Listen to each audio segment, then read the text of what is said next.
네, 오늘 말씀은 시편 1편 말씀입니다. 저와 여러분이 한 절씩 교독하시겠습니다. 복이 있는 사람은 악한 사람들의 꾀를 따라가지 않고 죄인들의 길에 서지 않으며 남을 업신여기는 사람들과 자리를 함께하지 않고 오직 여호와의 율법을 즐거워하고 그 율법을 밤낮으로 깊이 생각하는 자로다. 그는 시냇가에 심은 나무가 계절에 따라 열매를 맺고 그 잎이 시들지 않는 것처럼 하는 일마다 모두 잘 되리라. 악인은 그렇지 않으니 그저 바람에 날려가는 겨와 같도다. 그러므로 악인들은 심판을 견디지 못하며 죄인들은 의인의 모임에 참석하지 못하리라. 함께 읽겠습니다. 시작. 의인의 길은 여호와께서 보호하시나 악인의 길은 망하리로다. 아멘. 네, 시편은 히브리어로 번역하면 찬양의 책이라고 우리가 할 수가 있습니다.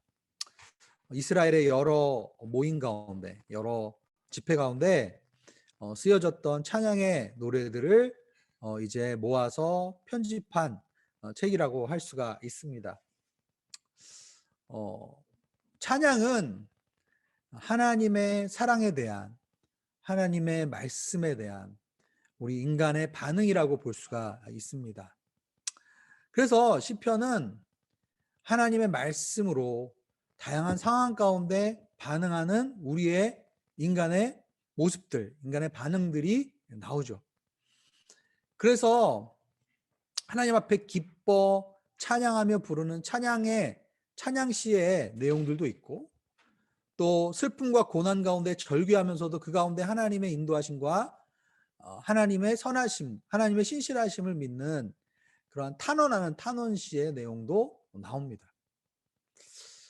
그 가운데서 오늘 우리가 묵상하게 될 시편 1편은 시편 전체의 개론이라고 볼 수가 있죠.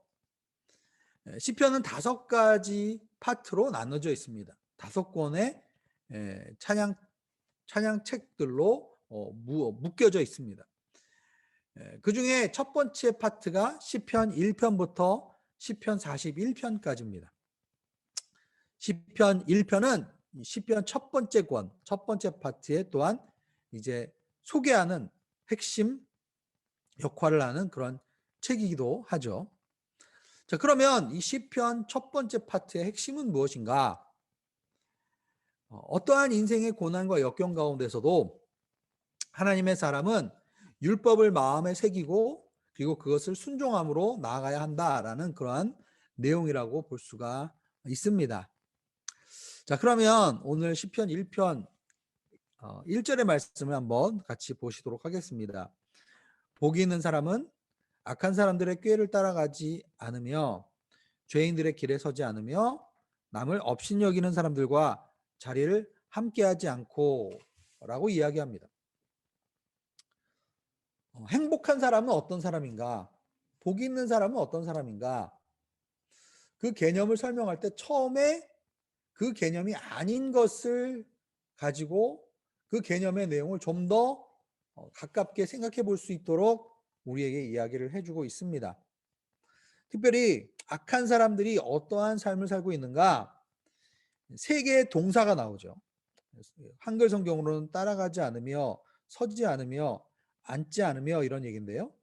영어로 보면, 영어 성경에 보면 walk, stand, sit 이라고 나옵니다. 우리가 이렇게 어떤 기계를 살 때 기계를 처음에 딱 켰을 때 기계가 원래 처음에 초기 설정되어 있는 것을 우리는 영어로 디폴트 모드라고 합니다. 즉 죄악 가운데 빠져서 하나님과의 관계가 멀어진 인간의 초기 설정 모드는 어떤 모드냐? 죄악 가운데 움직이고 있다가 나중에 서 있다가 그리고 나중에 앉아버리는 우리의 모습입니다. 즉 그냥 하나님과의 관계가 없이 그냥 자연적으로 그냥 인생을 살아가다 보면 우리는 걸어가다가 쓰다가 나중에는 앉아버린다라는 거예요. 점점 변화가 어려워지고 생각과 마음이 굳어지고 죄악의 습관들이 이제는 완전히 내 삶 가운데 길이 되고, 그죠? 삶의 모습이 되는 거죠. 삶의 방식이 되는 것이고, 그리고 나중에는 그 죄악을 가지고 오만한 자의 자리에 앉아서 적극적으로 악을 실천하는데 그것을 기뻐하는, 탐닉하는, 앉아서 즐기는 그러한 인생의 모습들을 이야기합니다. 죄가 우리 영혼에 굉장히 치명적인데, 그런데 이 죄가 무서운 것은 처음에 죄를 졌을 때는 그 죄의 무서운 그 영향과 결과를 우리가 잘 느끼지 못한다는 겁니다.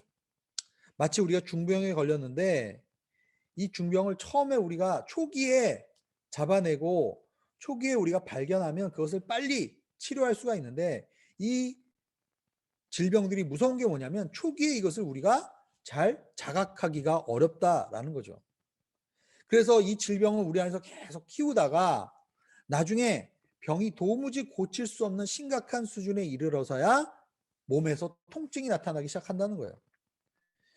죄도 마찬가지인 것 같아요. 자기가 죄악에 빠져서 죄악에 서 있다가 나중에 죄악에 앉아서 정말 심판에 이를 수밖에 없는 심각한 수준에 나중에 나타나야 그때서야 이제 고치려고 하고 회개하고 돌이키려고 해도 바로잡기가 너무 어렵지 않나라는 생각을 해봅니다. 그런데 여호와의 정말 주님 안에서 행복한 사람은, 복이 있는 사람은 어떤 사람인가?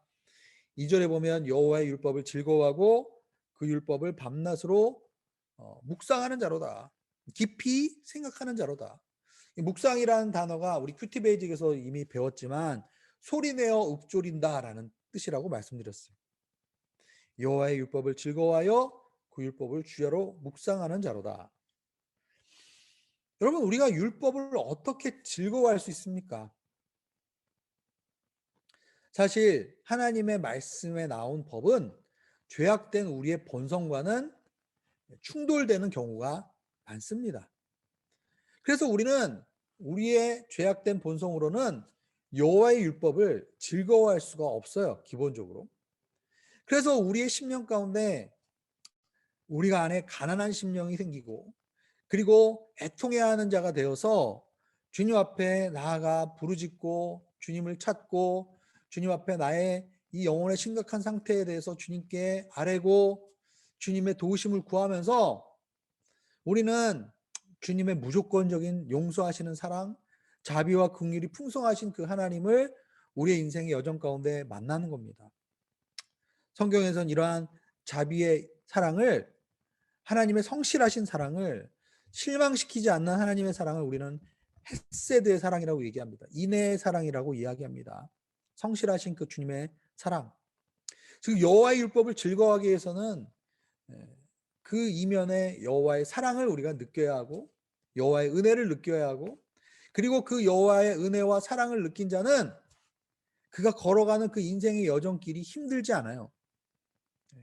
주님의 멍에를 메고 함께 주님과 동행하며 걸어가는 자는 주님을 사랑하기 때문에, 주님과 연애 관계에 빠져 있기 때문에 내가 그 일을 하는 것이 일이 아니라 사랑하는 사람을 위해서 내가 섬기는 것이 되고 베푸는 것이 되고 내가 기꺼이 기쁨으로 그것을 따라가려는 마음이 생기는 거죠.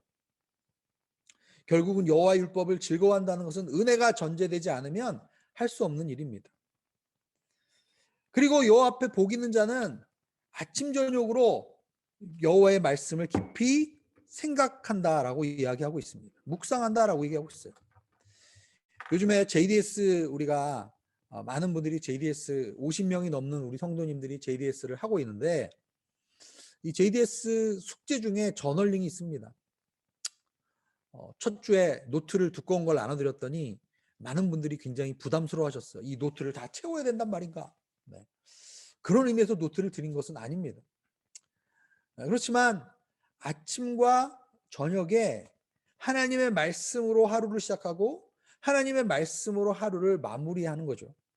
아침에 하나님의 말씀을 열어서 묵상하고 큐티하면서 하나님과 대화를 시도하고, 그리고 그 말씀이 하루 종일 나의 삶의 현장과 삶의 상황 속에서 그 말씀을 계속 읊조리고 생각해보고 적용하고 순종하려고 애쓰면서 맨 마지막 저녁 시간에 그 하나님의 말씀에 비추어서 나의 삶이 어떠했는가를 일기를 기록하면서 하루를 마무리하는 삶.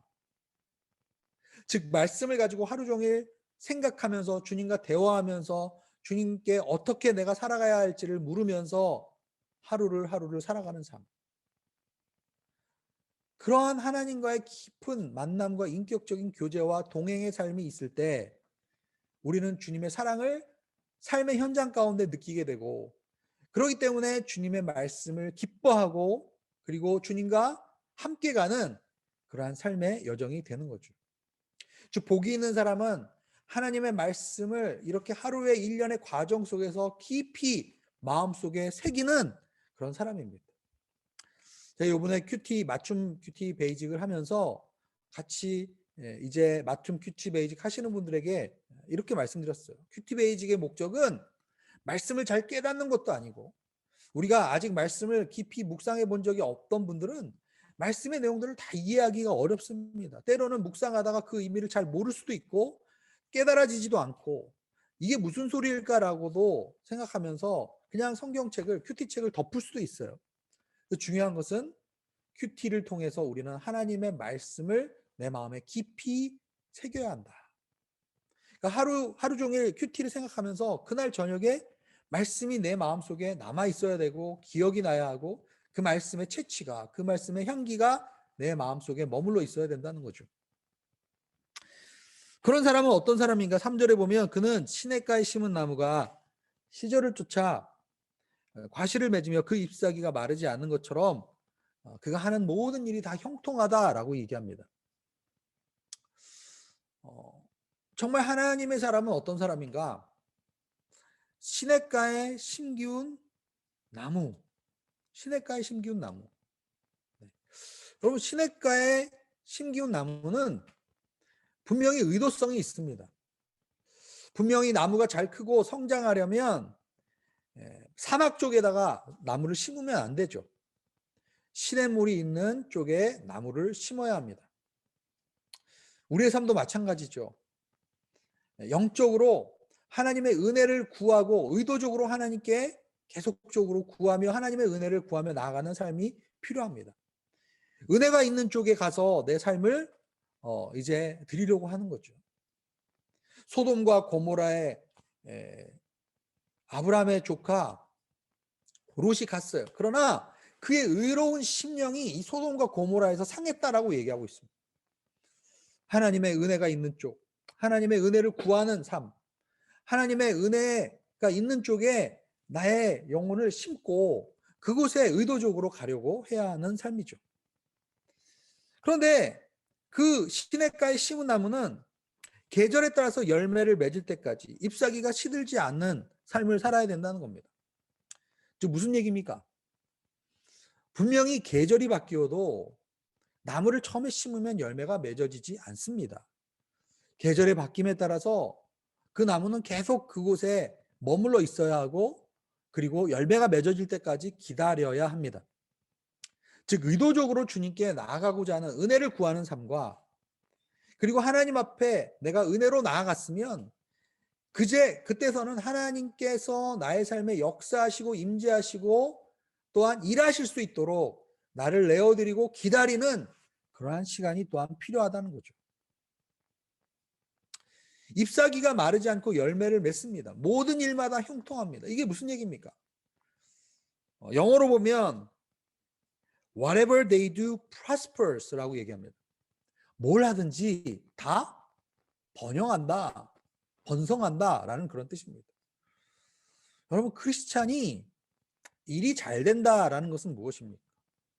세상적인 관점에서 일이 잘 된다는 것은 돈도 많이 벌고 또 좋은 위치에 올라가고 또 많은 업적을 남기고 이런 것이 일이 잘 되는 겁니다. 그런데 그리스도인의 관점에서 일이 잘 된다는 것은 요한복음에 보면 하나님의 사역은 무엇인가? 하나님의 일은 무엇인가? 하나님이 행하시는 일을 믿는 것이 하나님의 일이다라고 했습니다. 즉 믿음 없이 이루어진 모든 행위는 하나님의 사역으로 보기가 어렵다라는 말입니다. 즉 그리스도인의 삶 가운데 일이 잘 되고 형통하다라는 것은 어떠한 상황 속에서도 하나님의 뜻을 행하며 잎사귀가 마르지 않는 것을 의미합니다. 즉 환경에 따라서 우리가 변하는 것이 아니라 환경이 변하고 상황이 바뀌고 고난이 찾아오더라도 잎사귀가 푸르는 거죠. 생명력이 계속 나타나는 겁니다. 즉 하나님이 환경을 바꿔주고 상황을 바꿔주는 것이 아니라 환경은 그대로지만 상황은 그대로지만 그곳에서 생명력이 나타나고 하나님의 뜻을 계속 순종하며 하나님의 일하심을 기다리며 그곳 가운데 하나님께서 열매를 맺도록 우리를 그 상황 가운데 우리로 하여금 두시는 것이죠. 그런데 4절에 보면 악인은 그렇지 못하다는 거예요. 바람에 날리는 겨와 같다라고 얘기합니다. 경건의 모양은 있지만 경건의 능력은 없는 사람이죠. 종교적인 겉모습과 허울은 있습니다. 습관적인 신앙 생활도 있고 외형과 형식에 치우치는 그런 신앙의 모습은 있지만 바람에 날리는 거예요. 그 안에 생명이 없기 때문에 겨처럼 그냥 바람에 여기저기 날려서 왔다 갔다 한다는 겁니다. 우리가 고난을 당하거나 어려운 상황이 나에게 찾아오거나 나의 삶에 내 논리와 이성으로 신앙을 설명할 수 없을 때 나의 마음이 하나님 앞에 나의 마음이 변화되고 여기저기 좌우로 치우치고 그리고 방황하는 나의 모습을 본다면 나는 아직도 주님의 말씀 가운데 깊이 뿌리가 내려져 있지 않구나. 생명력으로 나의 푸르름이 계속 나타나고 있지 못하구나. 이것들을 우리가 다시 한번 돌아볼 수 있으면 좋겠습니다. 마지막으로 5절과 6절에 보면 악인들은 심판을 견디지 못하고 죄인들은 의인의 모습에 참여하지 못한다. 의인의 길은 여호와께서 보호하시나 악인의 길은 망하리로다. 여러분, 결국은 악인은 궁극적으로 심판을 견디지 못한다. 여기서 말하는 심판은 결국은 마지막 때의 심판을 얘기하는 것이 아닐까라는 생각을 해봅니다. 결국은 궁극적으로 악인은 망한다라는 거예요. 그죠? 6절 마지막에 보면 악한 사람은 lead to destruction. 그러니까 lead라는 얘기는 인도함을 받는다. 즉 계속적으로 destruction, 멸망에까지 이르른다라는 거예요. 지금 악인의 현재의 모습은 번성하는 것 같고 성공한 것 같고 잘된 것 같고 세상의 각종 기쁨과 쾌락을 즐기고 있는 것처럼 보이지만 그러나 사실 그 길은 멸망의 길이라는 거예요. 망하는 길이라는 것입니다. 그런데 의인의 길은 어떤 길입니까? 여호와께서 보호하시나. 영어 성경을 보면 For the Lord watches over the way of the righteousness. watch라는 단어는 주의 깊게 지켜본다라는 뜻입니다. 즉 지금 나의 상황 가운데 내가 느끼고 있는 고난이 어렵고 힘들고 내가 왜 이런 고난 가운데 이렇게 어려운 가운데 있을까? 왜 하나님은 나를 이렇게 버리셨을까? 나를 왜 이렇게 힘들게 하실까? 이런 생각을 하지만은 그러나 주님은 그것을 계속 지켜보고 계신다는 거예요.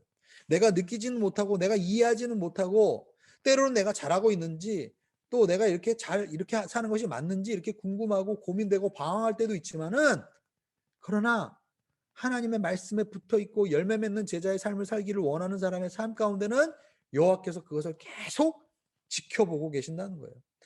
하나님 아버지는 우리의 삶에 눈동자를 떼지 않으시고 그분은 졸지도 않으시고 주무시지도 않는다는 겁니다.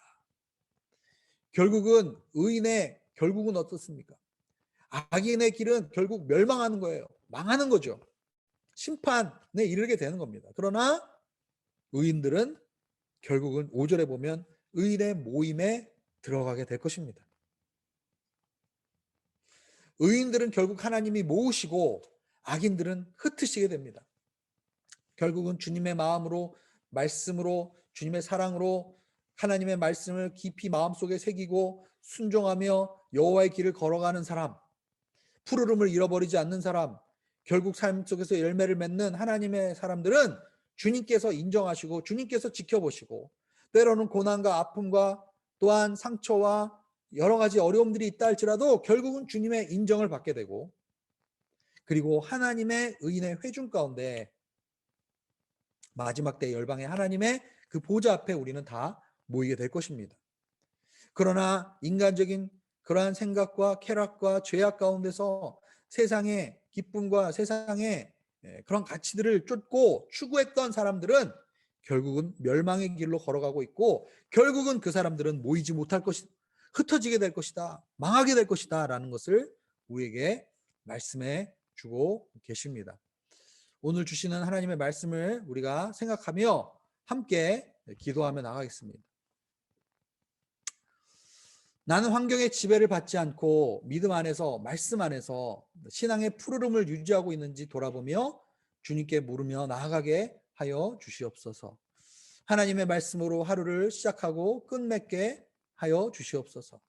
늘 의도성을 가지고 시냇가로 나아가게 하시며 주님의 주권과 부르심 가운데 순종하며 기다리는 삶을 살게 하소서. 두 번째 기도 제목도 같이 보고 기도하겠습니다. 주님의 말씀으로 늘 승리하며 순종의 기쁨을 누리는 우리 아부다비 오누리교회 성도님들 되게 하여 주시옵소서. 코로나 시대에도 주의 말씀을 주야로 묵상하며 삶의 기쁨과 의미를 주님 안에서 발견하게 하소서. 주님이 나의 삶을 늘 지켜보신다는 코람데오의 신앙 가운데 이 세상 가운데 빛과 소금의 역할을 감당하게 하소서. 이 시간에 오늘 주신 말씀 생각하면서 이러한 기도 제목들을 가지고 하나님 앞에 기도하며 나가겠습니다. 함께 기도합니다.